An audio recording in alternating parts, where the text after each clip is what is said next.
तो दोस्तों वीडियो ज़रूर देखिएगा शुरू से लेकर अंत तक, बहुत ही इन्फॉर्मेटिव वीडियो होने वाला है दोस्तों। नमस्कार दोस्तों, मेरा नाम है सचिन और आप सभी का स्वागत है मेरे यूट्यूब चैनल सचिन यूनिक में। तो चलिए दोस्तों वीडियो शुरू करते हैं।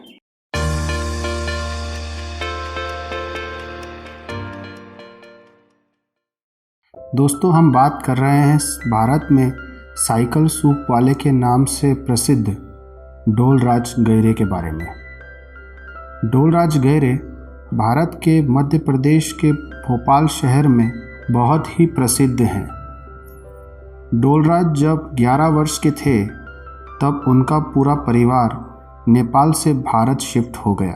भारत आकर वे लोग दिल्ली में बस गए। डोलराज गहरे की पढ़ाई में ज़्यादा रुचि नहीं थी, जिसके चलते उन्होंने अपनी पढ़ाई को बीच में ही छोड़ दिया और कई प्रकार के छोटे मोटे काम करने लगे, जैसे दुकान में, होटल में, और इसी तरह उनकी लाइफ आगे चल रही थी।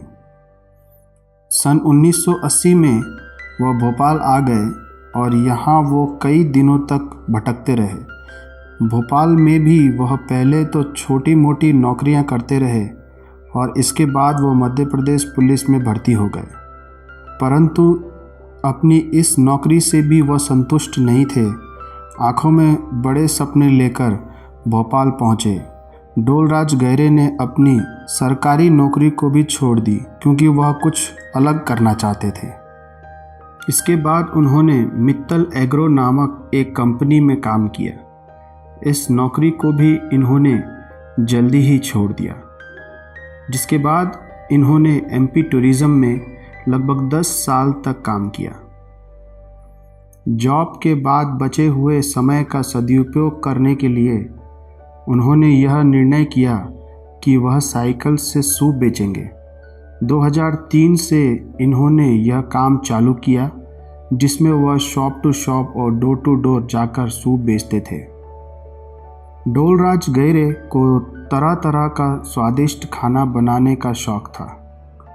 अपने इसी शौक़ को पूरा करने के लिए वह सूप बेचते थे और लोगों ने भी इनका सूप काफ़ी पसंद किया।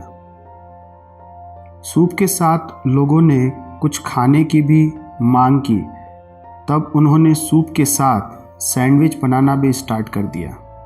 शुरुआत में वह भोपाल के अरेरा कॉलोनी के 10 नंबर मार्केट में साइकिल लेकर खड़े रहते थे और उनके साइकिल पर एक बोर्ड लगा था जिस पर लिखा था साइकिल सूप वाला।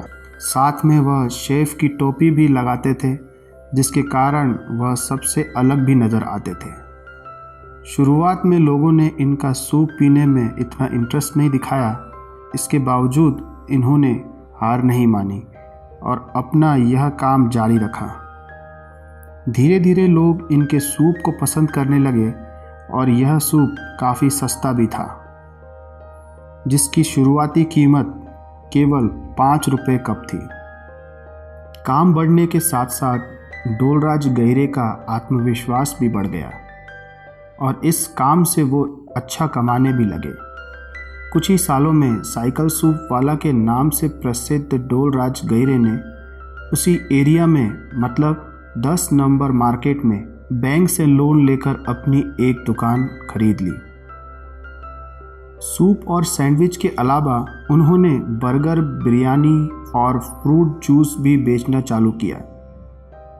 उन्होंने अपनी दुकान का नाम सागर गहरे फास्ट फूड कॉर्नर रखा, जो कि उनके पिताजी के नाम पर था।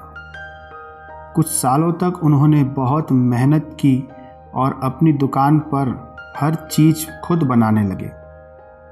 धीरे धीरे उनकी कमाई बहुत बढ़ गई और उन्होंने भोपाल में ही Mata Mandir, Idgah hills, Hoshangabad road, jail road और भी बहुत सी जगह अपनी फ्रेंचाइजी खोल ली। आज के समय में सागर गहरे के लगभग 14 आउटलेट्स हैं, जिनमें से 2 आउटलेट्स इंदौर शहर में हैं। आज के समय में लोग इनके खाने के आदी हो चुके हैं। दुकान के बाहर टोकन लेकर लोगों की एक लंबी लाइन लगी रहती है। इसके साथ 150 से भी ज़्यादा वर्कर्स काम करते हैं। डोलराज जी सबको काम सिखाते हैं और साथ में सभी को प्रोत्साहित भी करते हैं कि वो लोग काम सीखकर आगे बढ़ें और अपना कुछ काम करें। डोलराज गहरे जी का खाना बहुत ही स्वादिष्ट होता है और सभी आउटलेट्स पर एक ही स्वादिष्ट खाना मिलता है, भले ही कुक अलग अलग हो, क्योंकि उनके आउटलेट पर मसालों की रेसिपी खुद डोलराज गहरे की ही यूज़ होती है। उनका सपना है कि पूरे इंडिया में उनके आउटलेट्स हों। उन्होंने ज़्यादा पढ़ाई तो नहीं की, लेकिन अपने बच्चों को बहुत पढ़ाया। आज उनके बेटे भी उनके काम में उनकी सहायता करते हैं। तो दोस्तों, यह थी कहानी नेपाली मूल के डोलराज गहरे जी की कहानी, जिन्होंने भारत में काफ़ी सफलताएं हासिल की और आज भी उनके नाम पे उनकी कंपनी, उनकी फ्रेंचाइजी पूरी अच्छी तरीके से काम कर रही है। तो ये एक प्रकार का एग्जाम्पल भी है दोस्तों कि किस प्रकार नेपाल के लोग भी इंडिया में अच्छी तरीके से प्रयासरत हैं और देश के लिए काफ़ी अच्छा कंट्रीब्यूट कर रहे हैं। तो इसी प्रकार की जो फ्रेंडशिप है भारत और नेपाल के बीच में बनी रहनी चाहिए और ऐसी कहानी मैं और आप लोगों को ज़रूर बताऊंगा। तो दोस्तों, अगर आपको ये वीडियो अच्छा लगा हो तो प्लीज़ लाइक ज़रूर कीजिएगा और अगर आप मेरे चैनल पर नए हैं तो प्लीज़ सब्सक्राइब करके बेल आइकन पर प्रेस करना ना भूलिएगा दोस्तों। और अगर आपको इस विषय में मुझसे और कोई जानकारी प्राप्त करनी है तो आप मुझे इंस्टाग्राम पे जा कर के पूछ सकते हैं और फॉलो भी कर लीजिएगा, वहाँ मैं हमेशा एक्टिव रहता हूँ। तो दोस्तों, फिर मिलूँगा ऐसे वीडियो के साथ, तब तक के लिए अलविदा।